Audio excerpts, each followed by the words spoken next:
Seu olhar me sondas e me conheces bem. És onipresente, está em todo lugar. No céu está, mas comigo também. No céu está, mas comigo também.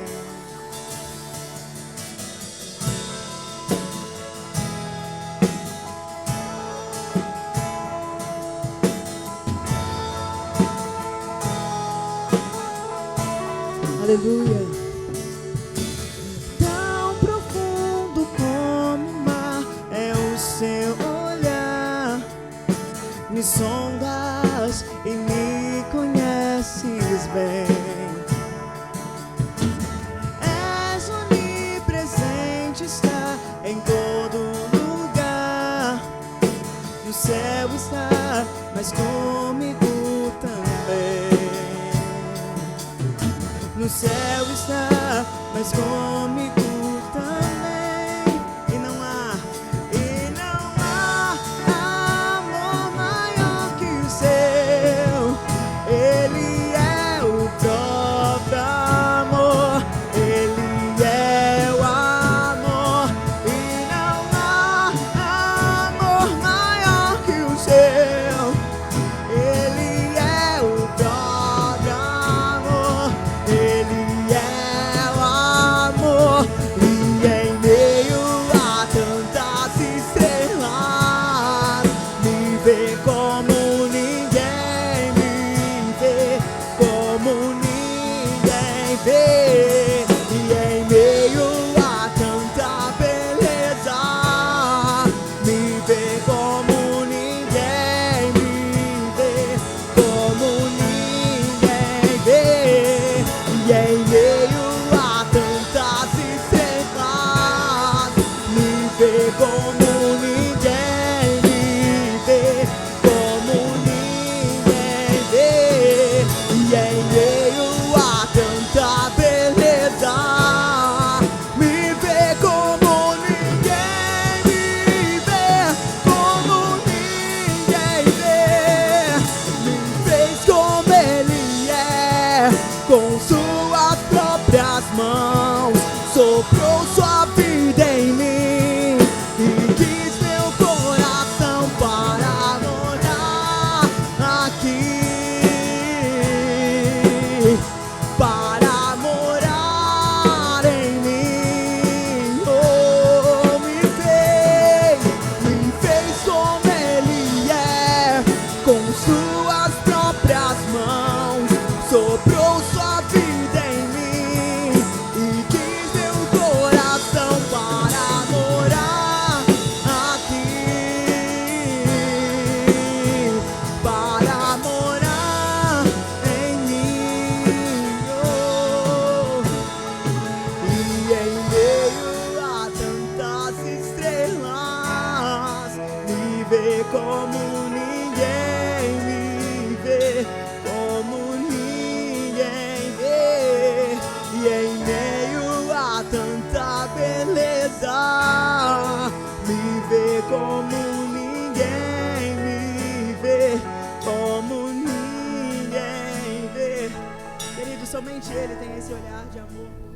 Amém. O texto diz assim: então do arraial dos filisteus saiu um guerreiro chamado Golias. Ele era da cidade de Gate e tinha quase 3 metros de altura. Trazia na cabeça um capacete de bronze e vestia uma couraça de escamas de bronze.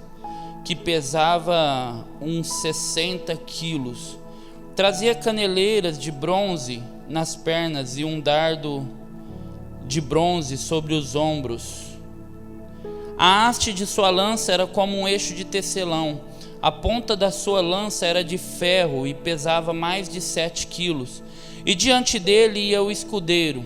Golias parou e gritou para as tropas de Israel: Para que vocês saíram para formar a linha de batalha? Para que vocês saíram para formar a linha de batalha?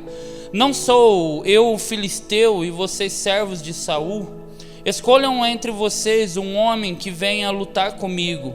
Se ele puder lutar comigo e me matar, seremos servos de vocês. Mas se eu vencer e o matar, vocês serão os nossos servos e nos servirão. Verso 10. E o filisteu continuou: Hoje eu desafio as tropas de Israel. Deem-me um homem para que lute comigo. Quando Saul e todo Israel ouviram essas palavras do filisteu, ficaram assustados e com muito medo. Davi era filho daquele efrateu de Belém de Judá, cujo nome era Jessé, e que tinha 8 filhos. Quantos filhos, gente? No dia de Saul, Jessé era bastante idoso entre os homens. Os 3 filhos mais velhos de Jessé tinham ido com Saul para a guerra. Esses 3 que tinham ido para a guerra se chamavam Eliabe, que era o primogênito, Abinadab, que era o segundo, e Samá, que era o terceiro. Davi era o mais moço. São os 3 mais velhos, só os 3 mais velhos seguiram Saul. Você vai entender por quê. Davi, porém, ia a Saul e voltava para apacentar as ovelhas do seu pai em Belém. Os filisteus vinham de manhã e de tarde apresentar-se durante 40 dias.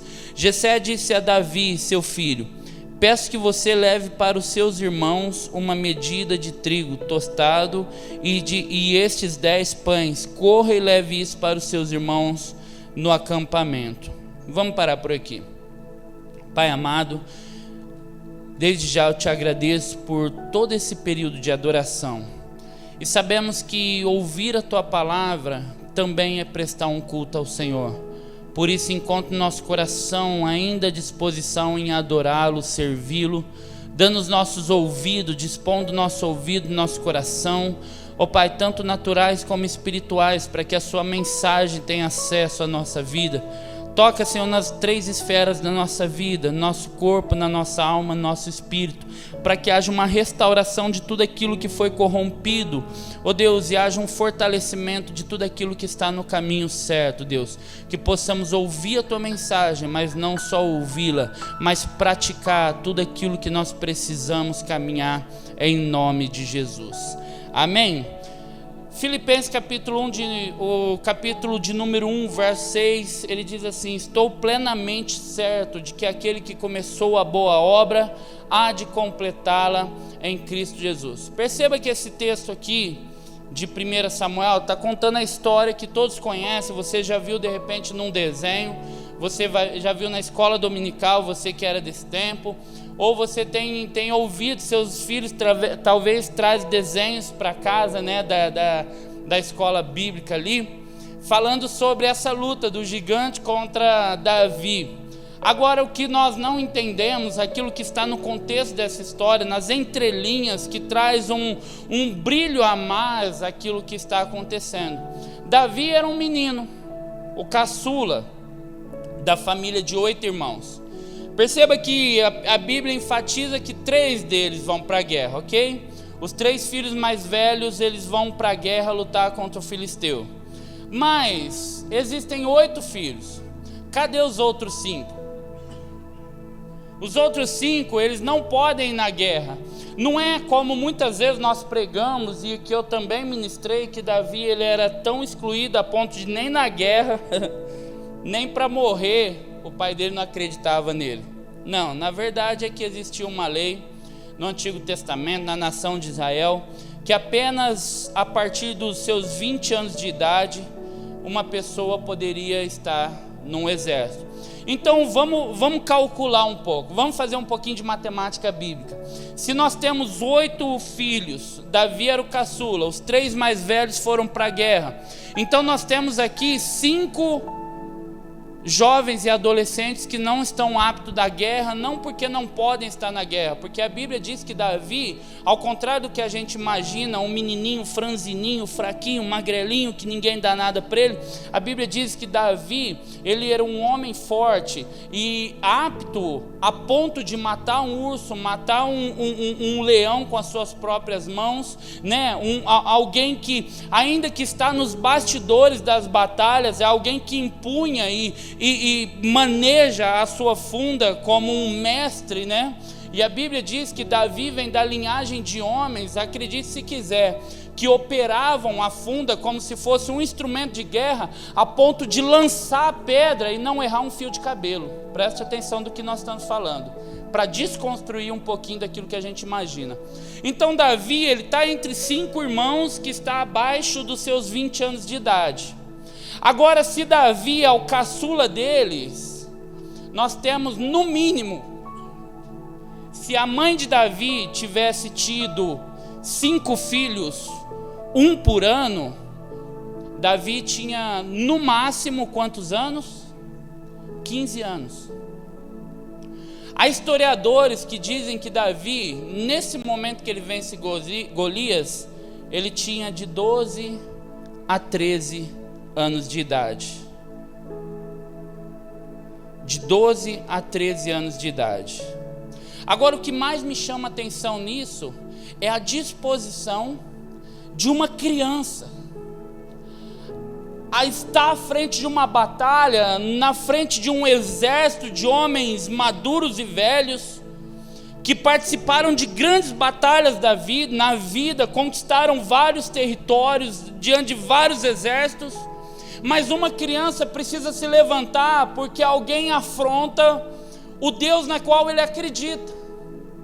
E muitas vezes na nossa vida isso é quase que inconcebível, porque nós, sendo adultos e tantas batalhas que nós vencemos, ainda assim o medo toma conta do nosso coração, e a gente depende muitas vezes da palavra de Deus através de uma outra pessoa, através muitas vezes da criança, através do teu filho, para fortalecer o teu coração, dizendo para você: vai, que Deus é contigo, vai nessa batalha, continua firme, levanta a cabeça, bora para a guerra, não desista, não pare no meio da jornada, não pare no meio do caminho.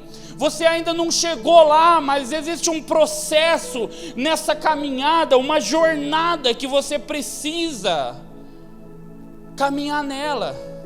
Essa jornada, ela está disposta a todos nós. Está escrito no livro da vida um caminho que vai nos aperfeiçoar até o dia do Senhor, um caminho que vai nos fazer ser transformado dia após dia, porque talvez, querido, você nasceu num berço evangélico, ou talvez como eu, a grande parte da sua juventude, da sua adolescência, foi vivida no mundo lá fora, e você aprendeu tudo que tinha para aprender lá fora, experimentou um tanto de coisa lá fora. O Senhor me guardou do vício, o Senhor me guardou de tantas coisas, mas algumas delas que eu participei me marcou profundamente, que eu me sinto envergonhado até o dia de hoje.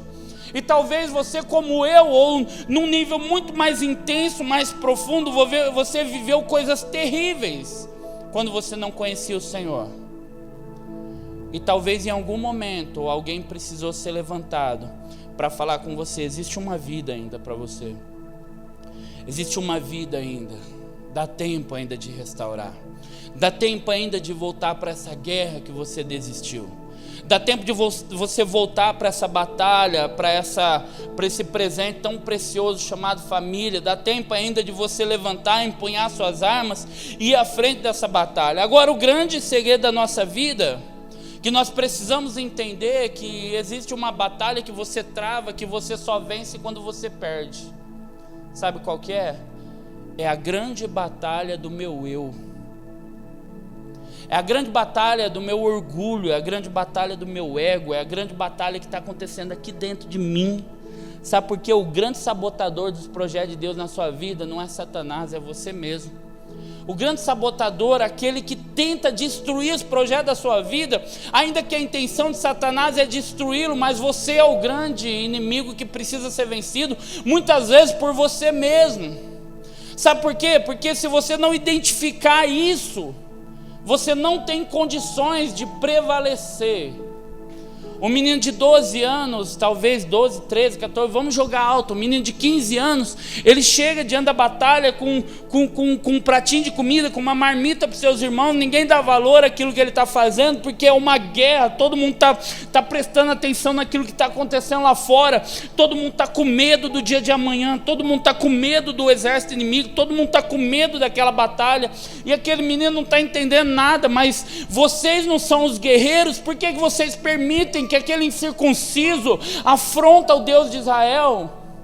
E os irmãos de Davi, eles falam o seguinte: vai embora, vai cuidar das ovelhas, deixa aqui com homens de verdade, você é só um menino, sai daqui. E ele diz uma coisa muito interessante, ele fala: não, vocês não estão entendendo. Talvez as batalhas que eu tenho vencido na minha vida ninguém vê. Eu matei um leão, eu matei um urso que vinha devorar as ovelhas do meu pai, e eu matei ele com as minhas próprias mãos. Talvez as batalhas que você enfrenta, meu irmão, ninguém está vendo, e ninguém deve ver. O problema é que hoje, com as redes sociais, a gente expõe toda a nossa vida, e talvez muitos de nós estamos tão expostos que Satanás nem precisa fazer força para saber o que você está fazendo. Você está demonstrando toda a tua fraqueza lá fora. Está entendendo ou não? Satanás não precisa nem se esforçar mais. Um bandido hoje, um ladrão, para roubar uma casa, ele não precisa nem ficar na porta da sua casa mais. Ele pode só acompanhar suas redes sociais, que ele vai saber o passo a passo. Eu estou falando uma coisa que eu também vivo, e eu preciso cuidar todos os dias disso. Mas as batalhas que você trava, as batalhas mais intensas da sua vida, ninguém está vendo. E aqui está um grande problema. Por quê? Porque você está lidando com você mesmo. Porque quando você trava uma batalha pública, você tem a ajuda das pessoas, mas quando você trava batalhas internas, é só você e Deus. A grande verdade é que você e Deus é a maioria, amém? Você e Deus é muito mais forte, mais poderoso é o exército que está contigo do que toda a terra que vier contra ti. Pode Satanás se levantar com o inferno inteiro. Se Deus tem algo para a sua vida, acredite, querido, Deus vai te fazer vitorioso acima de qualquer batalha da sua vida. Mas nós precisamos entender que discernir quem são os verdadeiros gigantes que se levantam contra a nossa vida é primordial para você usar as ferramentas certas. Por quê? Porque Davi, ele vai lá diante de Saul: Saul, deixa eu. Saul não é bobo, ele fala: ninguém quer. Se o menino quer, vai lá, né? Só mais um. Saul dá todas as armas para ele, a armadura, dá a espada, dá o escudo. Davi pega aquilo lá, já falei com vocês sobre isso. Ele diz: isso é muito pesado para mim, porque você não pode lutar contra seus inimigos com as mesmas armas que eu luto com os meus. Você não pode contar suas experiências, viver das experiências dos outros. Você precisa ter as suas próprias experiências com Deus. Você precisa lutar as suas batalhas. Você precisa vencer a cada dia as suas lutas, querido. Eu não posso nunca, e eu nunca vou chegar para você, e você me perdoa se eu já fiz isso. Quando alguém vem contar algo para mim: pastor, ora por mim, eu estou passando isso, você vai ver que eu tenho dificuldade de falar: eu te entendo o que você está passando. Não, eu não vou entender, porque as suas lutas são as suas lutas. Eu posso pegar na tua mão e falar: você não está sozinho, eu estou com você, vamos orar junto, vamos para essa guerra junto. Mas eu nunca vou poder chegar para você, alguém que perdeu alguém que ama, e falar: eu sei o que você está sentindo. Não, eu não sei, porque as suas batalhas são as suas batalhas. E tem guerra que você precisa vencer. Não é o teu pastor, não é o teu esposo, não é a tua esposa, não é teu pai, não é a tua mãe, é você que precisa vencer. E talvez tudo aquilo que você passou ao longo da tua vida, da tua jornada, tenha te preparado para chegar nesse momento, para essa grande batalha da sua vida. E tudo que você precisava era de um gigante. Tudo que você precisava era de um gigante afrontando aquilo que você está vivendo, afrontando o propósito de Deus na sua vida. Sabe por quê? Porque até hoje as suas lutas foram ocultas e ninguém sabia. Mas talvez a luta que você vai vencer agora é um testemunho para restaurar as vidas lá fora. É o testemunho que o Senhor vai te colocar em evidência. É o testemunho que você vai poder dizer: a minha família estava desgraçada, arruinada, perdida no fundo do abismo, mas o Senhor me restaurou, o Senhor mudou a minha sorte, o Senhor mudou a minha casa, salvou a minha família, os meus filhos, e eu estou aqui para a honra e glória do Senhor, para te dizer que vai dar certo. Continua firme. Tem gigante que se levanta, que é testemunho para Deus te levar a ser um instrumento na vida do outro, mas tem batalha que é oculta. Uma igreja forte, ela não tem apenas homens conhecedores do mundo espiritual, mas tem pessoas também que desvendam os mistérios da mente e as emoções. Saul perdeu o trono por um motivo: por não discernir quem era o grande inimigo dele. Saul perdeu o trono e a sua vida, o seu reinado, perseguindo Davi, quando Davi seria o grande general do seu exército. Mas Saul não entendeu que o verdadeiro inimigo estava dentro dele: o seu orgulho, a sua inveja, a sua arrogância, a sua prepotência. Saul não percebeu que quando as mulheres gritavam: Saul matou seus milhares e Davi matou seus 10 milhares, aquilo era a grande oportunidade dele pegar na mão de Davi: cara, tu tens um valor inestimável, vem aqui do meu lado, senta aqui comigo, vamos governar esse povo junto. Não, mas ele olhou aquilo como o grande inimigo da vida dele. Ele perdeu toda a sua jornada, o seu trono, perseguindo Davi, quando na verdade o grande gigante da vida dele não era nem Golias, era ele mesmo. E a grande verdade, se a gente não compreender isso, a gente vai buscar o inimigo na vida do outro, sem entender que existem gigantes que nós precisamos vencer. E talvez o que mais te incomoda no outro é o grande gigante que habita em você. Já viu aquela pessoa que tem dificuldade de ver o outro crescer? Tem dificuldade de ver o outro romper na vida, dificuldade de ver o outro vencer, dificuldade de ver o outro prosperar? É porque não consegue lidar com as próprias frustrações e pega o grande inimigo e coloca na vida do outro, ao invés de vencê-lo aqui dentro dele mesmo. E aí ele busca no outro inimigo, porque é mais fácil, porque quando você lida com o inimigo que você vê, você pode excluí-lo da sua vida, você pode matar, falar mal, arrebentar com a vida dele, disseminar ódio na vida dele. Mas que quando o seu inimigo é você mesmo, o que você vai falar de você? O que você vai falar de você? Aí você tem que dobrar o joelho e vencê-lo. Oração, renúncia, abrir mão, restauração na alma, as feridas na alma que corroem você. Lidar com o seu ego, meu irmão, lidar com o seu orgulho, com o meu orgulho, é a coisa mais difícil do mundo, porque você tem que dilacerar a tua alma e falar: eu não valho nada sem a presença do Senhor na minha vida. O que eu estou fazendo da minha vida? O que eu estou fazendo da minha família? Se eu não vencer isso dentro de mim, eu não posso esperar uma conquista externa na minha vida. A grande verdade é que Davi, ele tinha ele tinha algo que o diferenciava de todo mundo.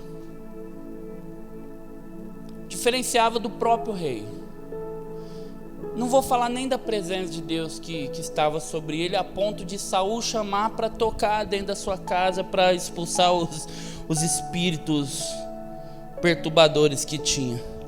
Mas Davi tinha uma convicção que fazia ele diferente de todo mundo.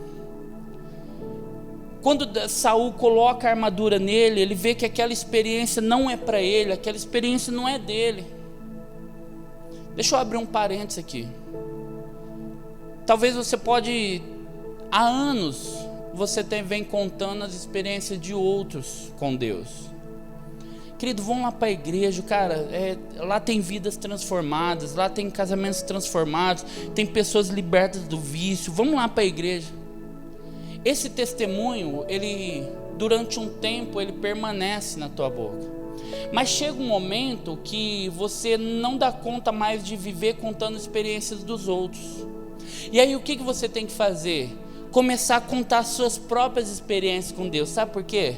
Satanás é sujo. Satanás vai olhar para você no momento da sua intimidade e vai falar: que legal, né? Deus tem transformado a vida de tanta gente, é a sua. Tanta gente está prosperando, mas por que você vive numa miséria? O casamento de um monte de gente tem sido transformado, mas por que o seu está nessa ruína? Por que o seu filho não é liberto e você está vendo tantos filhos aqui no altar do Senhor? Satanás, ele vai te acusar sempre daquilo que mais te machuca, mais te fere. E aí que entra as suas experiências com Deus. Vai chegar um momento que quando você contar o testemunho aqui, você não vai falar: a vida do meu irmão, eu vi um paralítico levantar, eu vi um cego voltar a ver, eu vi um coxo andar, eu vi uma pessoa sendo curada, eu vi. Amém. Mas quando você subir nesse altar e falar: eu sei do que eu estou dizendo, porque até ontem eu falava daquele nome que eu já ouvi falar, mas agora eu te conheço, Senhor, por contigo andar, e as experiências que eu conto não são mais externas, mas eu sei porque eu provei dessa libertação, eu provei na minha vida, no meu casamento, na vida dos meus filhos, aquilo que o Senhor está fazendo. E o testemunho começa a produzir fruto. As convicções de Davi desce ao vale, ele pega 5 pedras redondas, ele escolhe lá, tem um exército esperando ele, tem um conflito, tem uma guerra, tem uma crise, tem uma luta, tem uma batalha aguardando ele. E ele desce lá no vale, ele pega no ribeiro 5 pedras lisas, a Bíblia diz. E ele sobe com a sua funda. E ele vai diante de Golias. É interessante que ele pega aquela pedra, ele roda, não sei se vocês já viram como é que roda uma funda, é muito interessante, não é um estilingue, ele pega assim, amarra uma haste no dedo aqui, aí tem um corinho onde segura a pedra, a outra ele segura aqui, essa está amarrada, ele começa a rodar, e na hora que ele mira, ele solta esse lado aqui, ela abre e a pedra vai. Dizem que ela atinge, de impacto, uma bala hoje atinge em torno de 3,5 kg de perfuração, poder de perfuração. O poder que uma pedra daquela tinha de um bom atirador, ela perfurava até o 2,8 kg de perfuração, ou seja, um poder bélico que tinha uma pedra na mão de um bom atirador, né? É interessante que Davi, ele sobe com 5 pedras, e Golias está lá, Davi atira na cabeça de Golias, Golias desmaia, Davi vai lá, pega a espada do próprio gigante e mata ele com aquela espada, e encerra aqui aquela batalha, porque todo mundo vai embora. Agora é importante que além disso, a coisa é muito mais profunda. Abra comigo, você que pode, 2 Samuel, capítulo de número 21.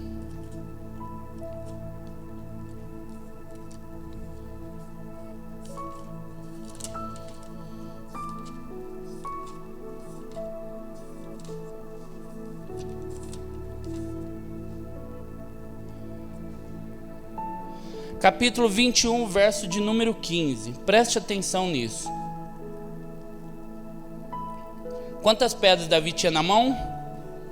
Uma, ele mata Golias, ok? Ele desmaia Golias. Agora leia o texto comigo, verso de número 15. De novo, fala comigo, de novo. Deixa eu te falar algo. As batalhas não vão encerrar na sua vida. Acredite. Sempre terão lutas na sua vida, porque o evangelho ele não pode ser fofinho, cheio de brilho. O evangelho é de fé em fé e glória em glória, é uma batalha atrás da outra. O princípio que nós caminhamos é que nós já somos mais que vencedores em Cristo Jesus. Então as batalhas na nossa vida só são efeitos para Deus nos colocar onde Ele quer que a gente esteja. Ok? Então fala comigo de novo. Olha o texto. Os filisteus fizeram guerra contra Israel. Davi foi com seus soldados e lutaram contra os filisteus. E Davi ficou muito o quê? Davi já estava velho, era o fim da carreira dele, eram os últimos anos de vida dele. Isbi-Benob descendia dos gigantes. O peso do bronze de sua lança era de quase 4 quilos, estava cingido de uma armadura nova. Este disse que mataria Davi, porém Abissai, filho de Zeruia, olha os filhos de Zeruia, pastora. Filho de Zeruia socorreu Davi, atacou o filisteu e o matou. Então os homens de Davi lhe juraram, dizendo: nunca mais o Senhor sairá conosco à batalha, para que a lâmpada de Israel não se apague. Verso 18. Depois disso ainda houve outra batalha, depois disso houve ainda em Gobe outra batalha contra os filisteus. Tem inimigo que não para de te atazanar, Satanás nunca vai descansar. Foi então que Sibecai, Uzatita, matou Asaf, que era descendente dos gigantes. Houve ainda em Gobe outra batalha contra os filisteus, e Elanã, filho de Oregim, Jaré, o belemita, matou Golias, que na verdade aqui não é Golias, é o irmão de Golias, só que esse aqui tinha assumido o lugar do primeiro Golias, porque era comum que se assumisse a posição de líder e assumia também o nome daquele. O Geteu, Golias o Geteu, cuja lança tinha haste como eixo de tecelão. Houve ainda outra batalha em Gate. Ali havia um homem muito feio, eu estou colocando aqui uma palavra minha, homem de grande estatura, que tinha 6 dedos em cada mão, era o mais esquisito de todos, e em cada pé, 24 ao todo. Também este descendia dos gigantes. Quando ele insultou Israel, Jonatas, filho de Simeia, irmão de Davi, o matou. Esses 4, quantos gigantes? Eram descendentes dos gigantes em Gate, e foram mortos por Davi e seus soldados.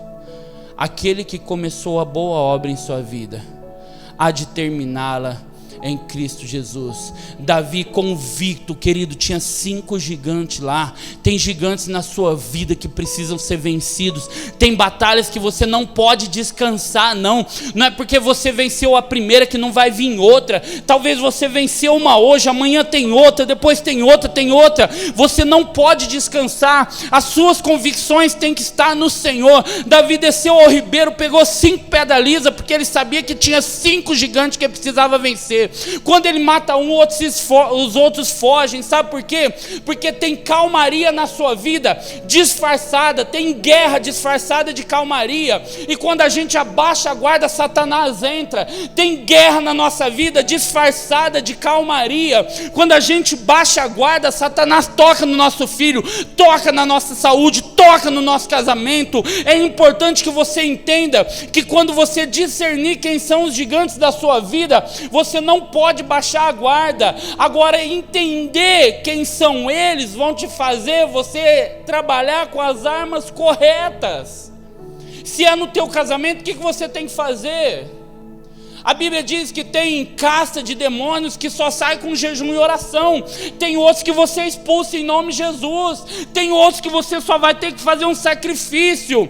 Elias entendia que para que Deus fosse exaltado no meio do exército de profetas de Jezabel, não era só uma oração, precisava de um sacrifício. Tem dia na sua vida que Deus vai te levar em cima do vale de ossos secos e vai falar: o que você está vendo? Eu estou vendo um vale. O que tem aí? Tem vida? Não tem vida, só tem osso seco.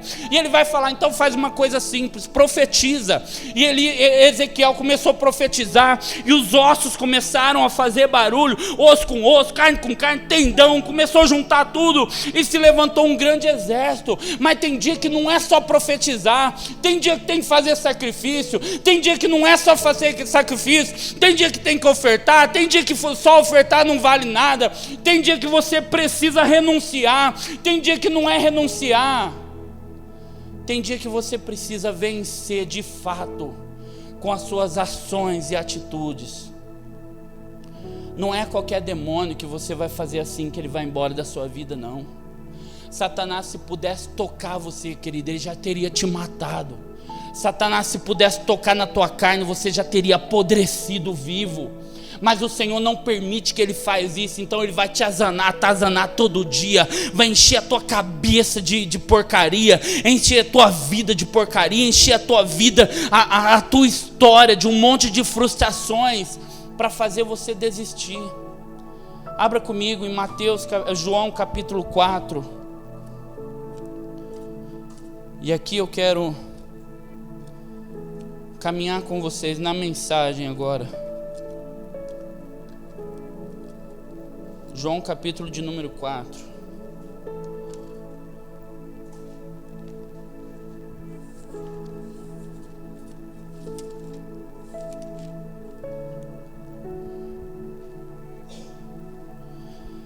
João capítulo 4, verso de número 15. Uma história muito conhecida de todos. O texto diz assim: a mulher lhe disse: Senhor, quero que me dê dessa água, para que eu não mais tenha sede, nem precise vir aqui buscá-la. Jesus disse: vai, chame teu marido e volte aqui. Ao que a mulher lhe respondeu: o quê? Não tenho marido. Então Jesus disse: você tem razão ao dizer que não tem marido, porque já teve 5, e esse que agora tem não é seu marido. O que você disse é a mais pura verdade. A história da samaritana. Eu quero correr com você agora, preste muita atenção nisso. Samaria era a capital de Israel. Na verdade, depois da morte de Salomão, houve uma divisão. Seu filho Roboão, ele assumiu o trono, assumiu o reinado, mas havia um descontentamento de uma boa parte de Israel, onde, por conta de cobrança de impostos, aquela coisa toda. E quando Roboão assumiu o reinado, eles achavam que iria fazer uma mudança na Constituição, na Previdência Social, na aposentadoria daquele povo, e não mudou nada. O que aconteceu? 10 das 12 tribos de Israel se levantaram contra Roboão, levantou para si um rei chamado Jeroboão, que não é amigo, não é nem parente, mas houve uma divisão, e o reino do norte, que ficou Israel, se tornou o reino do norte, e a sua capital é Samaria, e o reino do sul se tornou o reino de Judá, que a capital era Jerusalém. Agora perceba isso: o reino do norte, Samaria e Judá. Por isso que havia essa confusão religiosa, uma confusão cultural, uma confusão política no próprio reino de Israel, que agora não é só o reino de Israel, mas havia Israel e Judá. Por isso que os judeus não poderiam entrar em Samaria. É por isso que essa passagem enaltece tanto o fato dessa mulher ter dificuldade de aceitar a água de Jesus e dificuldade de entender o porquê Jesus estaria ali ao meio-dia naquele poço de Jacó para beber água. 2 Reis, abre comigo rapidinho que isso é muito importante. Lá atrás, 2 Reis, o capítulo de número 17. Se quiser acompanhar na tela também, a Jean vai colocar. 2 Reis, capítulo de número 17.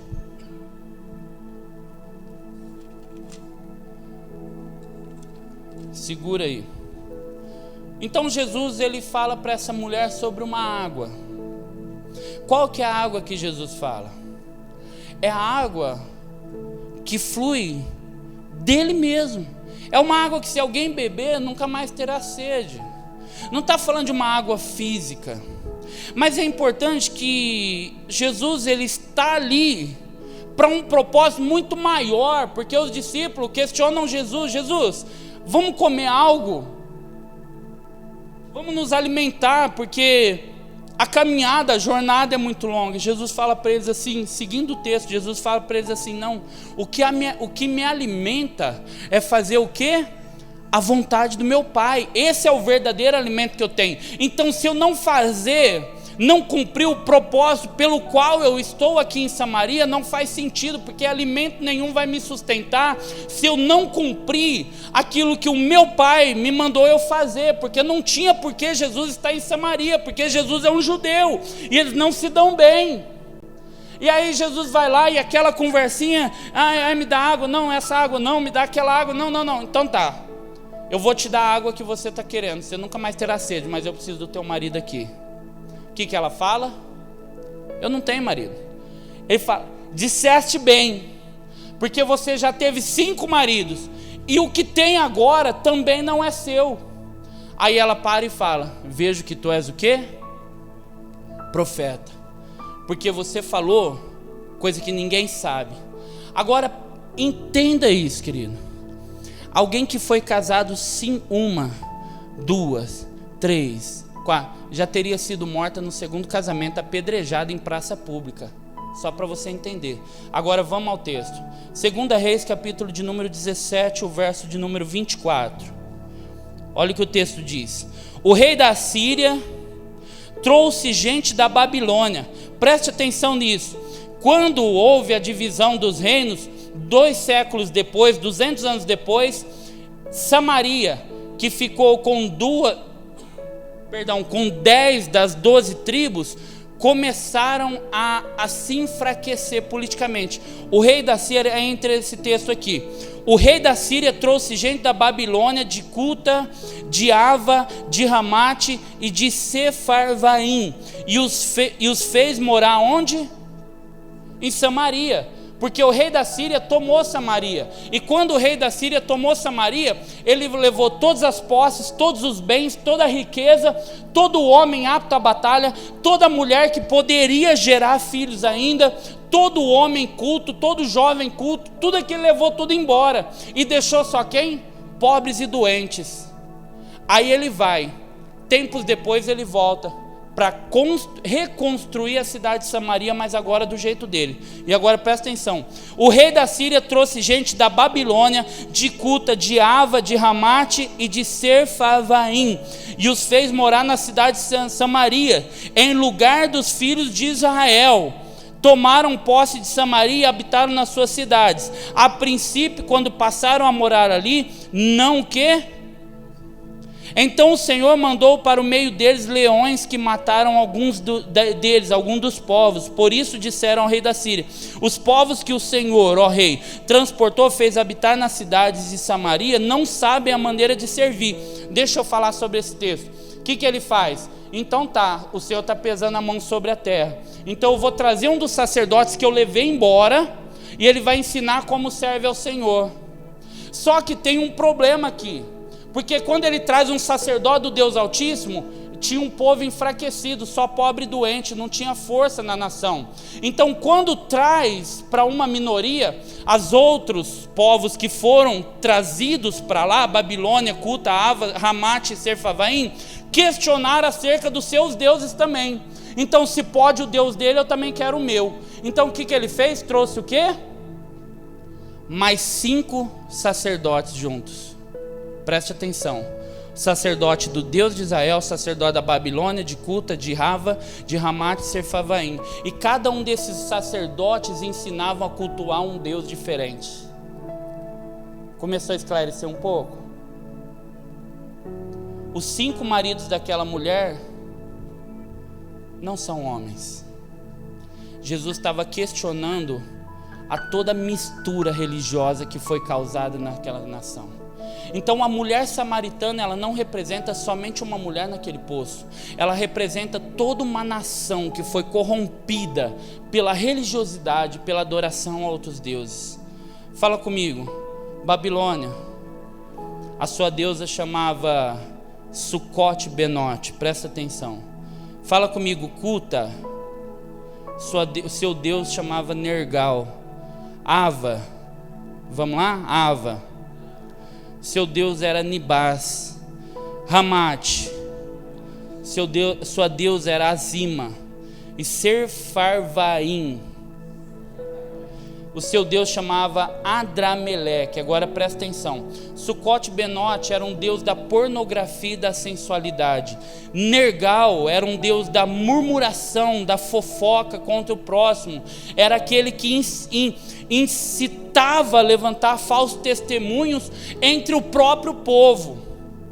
Azima era um deus da adivinhação, da feitiçaria, da manipulação.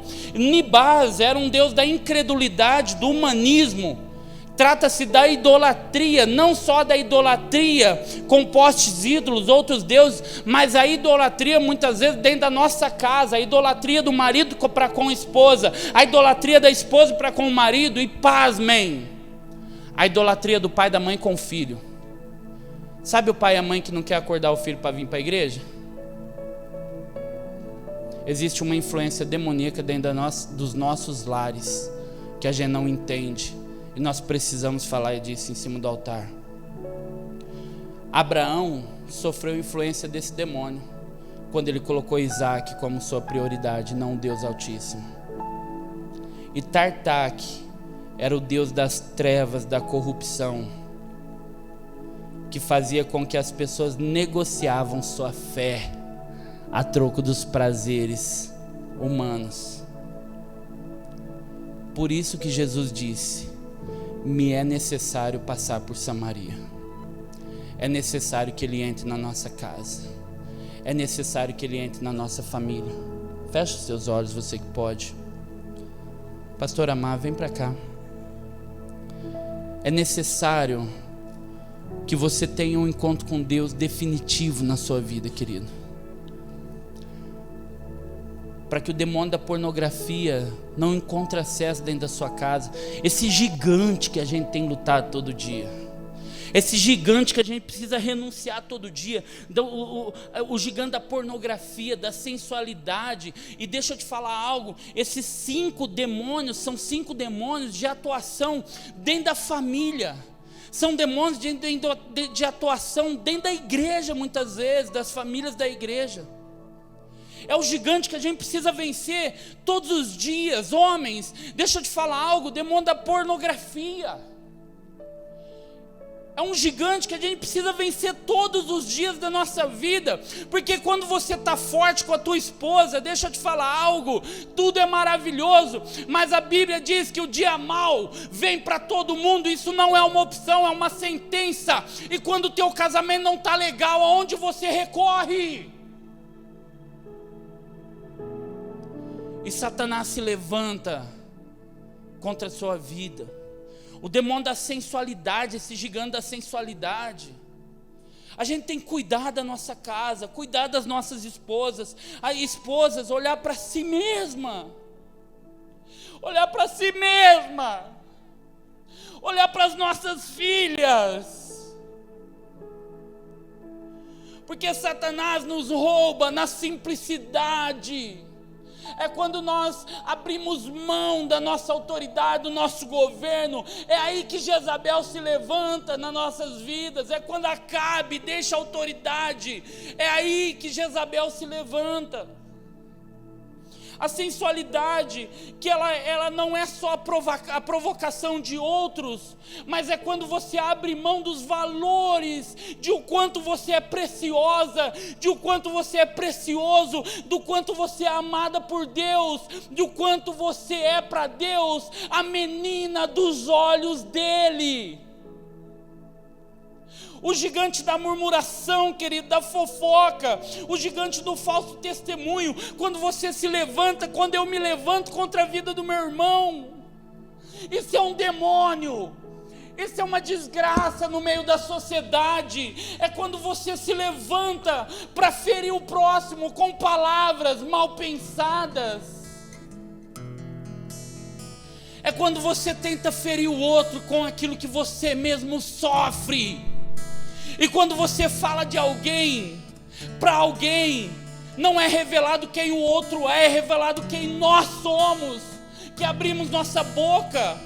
Enquanto as palavras estão no seu coração, você governa cada uma delas. Mas quando elas saem da sua boca, você se torna escravo delas. O gigante da feitiçaria, da manipulação, da ocultação, do ocultismo. É um demônio que nos faz nos tornar místicos da fé, achando que Deus tem uma varinha de mágica que vai mudar a sua vida sem processo, que você vai vencer na sua vida sem derramar lágrimas, sem derramar choro, sem derramar suor. É o gigante da feitiçaria, da manipulação, o demônio da incredulidade que mata a tua fé. É o demônio que sangra você. É o demônio que suga teu sangue, as suas energias, que faz você desistir, que você fala: minha família não tem mais jeito, deixa eles do jeito que estão. É o demônio que faz você falar assim: eu não vou brigar mais, não tem mais jeito. É o demônio que faz você desistir dos teus filhos. Deixa ele aí, tadinho, tá cansado. Deixa ele aí, passou a noite no videogame, né? Tadinho. Papai, eu não vou. Não, filho, fica tranquilo. Querido, deixa eu te falar algo. Quanto mais você cuida, mais você instrui, mais você educa, mais você pega pela mão,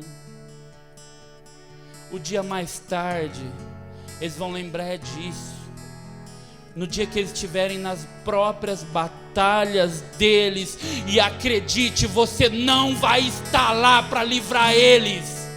Você não vai estar lá para livrar eles. Você não vai estar lá para guerrear as guerras deles. Então é necessário que você faça agora o que precisa ser feito. Se você ama o teu filho, se você ama o teu filho, faça agora, porque um dia mais tarde eles vão ter as próprias batalhas dele. Não são com as suas armaduras que eles vão ter que lutar. Eles vão ter que lutar com as armas deles, com as experiências deles. O demônio da treva, da corrupção, que faz com que você negocie aquilo que o Senhor te deu de mais precioso. O demônio que faz com que você negocie a sua vinha. O demônio que faz com que você negocie o seu casamento, que negocie a tua fé, que negocie a tua igreja, que negocie os seus valores, os seus princípios. Nós precisamos, como Jesus disse, é necessário que eu entre aqui. É necessário que eu entre aqui, porque muitas vezes, até quando vocês me adoram uma mentira, porque existem 5 maridos ainda que estão cravados na sua história. Em nome de Jesus, se coloque de pé, você que pode.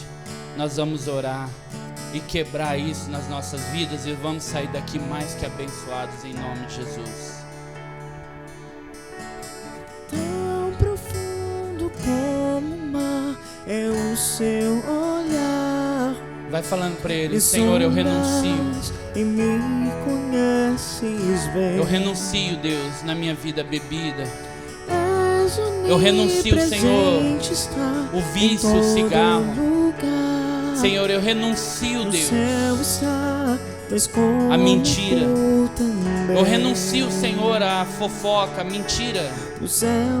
Eu renuncio, Senhor, o orgulho. Eu renuncio, Senhor, esses gigantes que se levantaram e eu não destruí eles ainda. Olha, Senhor querido, não se cale nesse momento. Em nome de Jesus, não se cale nesse momento. Está em todo lugar. No céu está, mas comigo também. No céu está, mas comigo também. E não há amor maior que o seu. Ele é o próprio. Senhor, a minha esposa não é a minha inimiga. A nossa luta não é contra a carne ou sangue, mas sim contra principados e potestades e hostes malignas desse mundo que regem esse mundo. A minha luta não é contra a minha esposa, a minha batalha não é contra o meu filho, a minha batalha, Senhor, não são contra homens e mulheres, as minhas batalhas são contra esses gigantes que se levantaram do inferno contra a minha vida, que se levantaram do inferno contra a minha família. Queridos, a sua batalha, o seu inimigo não é a tua esposa, o teu inimigo não é o teu marido, o teu inimigo não é teu filho. O teu inimigo é tudo aquilo que está por detrás dessas batalhas. O teu inimigo é o que está por detrás dessa enfermidade. O teu inimigo é aquilo que está por detrás dessas lutas no teu casamento. O teu inimigo é aquilo que está por detrás do vício. O teu inimigo é aquilo que está te estimulando para mentir. É o que está te estimulando a abrir mão. É o que está te estimulando a negociar a tua fé. O teu inimigo é Satanás, é o inimigo da sua alma, é ele que levanta os gigantes contra você. E se você não fazer como Davi, pegar a arma certa, pegar 5 pedras lisas no ribeiro, uma para cada gigante que tem tocado na tua vida, uma para destruir, para matar, para lançar por terra cada demônio que tenta contra a tua vida, uma para cada um, uma para cada um. Fala para Satanás: Satanás, na minha casa não, na minha casa não, no meu casamento não, na vida do meu filho não, na minha saúde não, você não vai tocar aqui não, porque eu estou preparado, eu estou junto com o Senhor dos Exércitos. Ah, querido, Satanás vai virar para você e vai falar: por acaso eu sou um cão que você vem comigo com pedaço de pau e pedra? Você fala para ele: não, não, minhas armas não são naturais, eu vou contra ti em nome do Senhor dos Exércitos, eu vou contra ti em nome do Senhor dos Exércitos.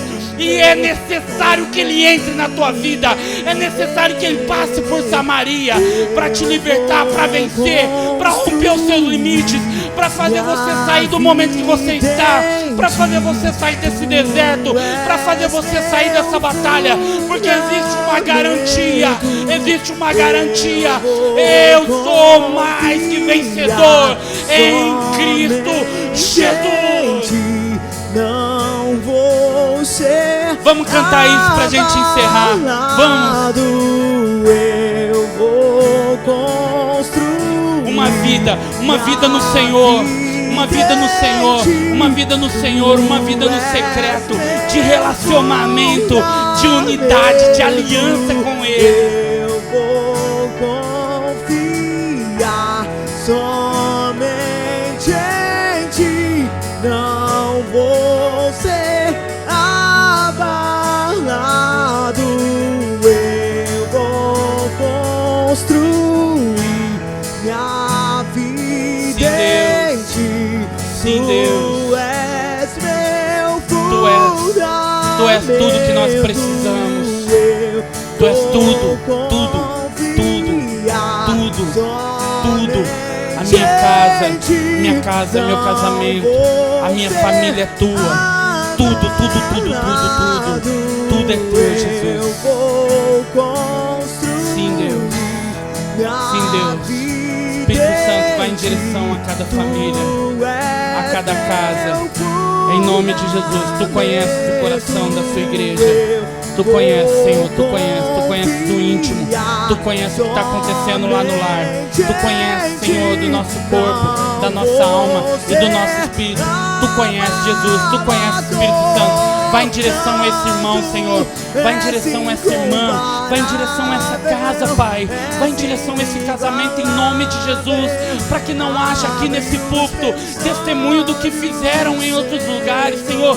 Mas que haja aqui nesse altar testemunho do que o Senhor tem feito nessa igreja, na vida das famílias dessa igreja.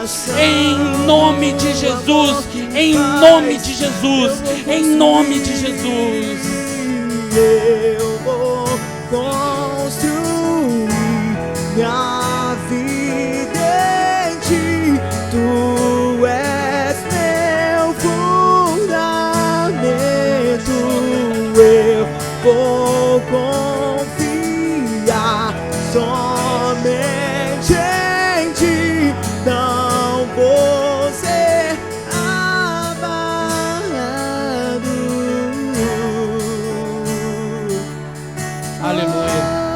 Pastor Ivete, vem pra cá, vamos orar pela nação. Senhor, meu Deus e Pai, nós estamos nesse momento colocando, meu Rei, o nosso encontro de mulheres que vai acontecer agora nesse sábado.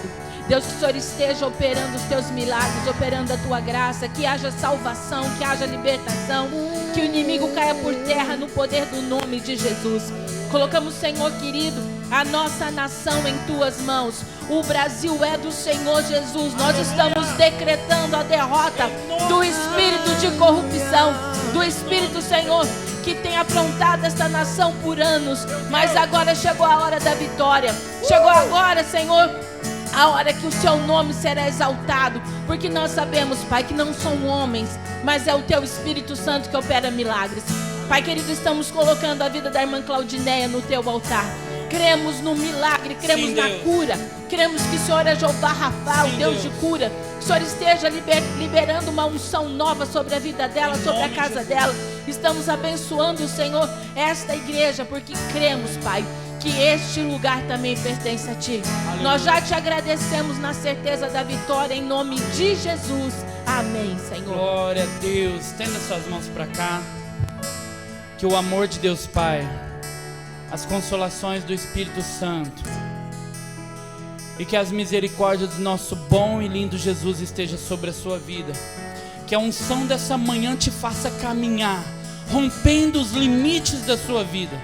Que a fé que está aí dentro do teu coração, ela possa ser multiplicada em nome de Jesus, para te fazer todos os dias levantar contra esse mal que muitas vezes tem se levantado contra você.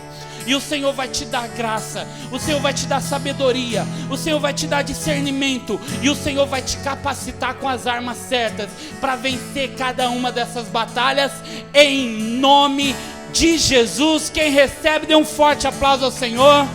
Aleluia, que Deus abençoe a sua vida, assim como a primícia é. Esse domingo foi bênção, gente?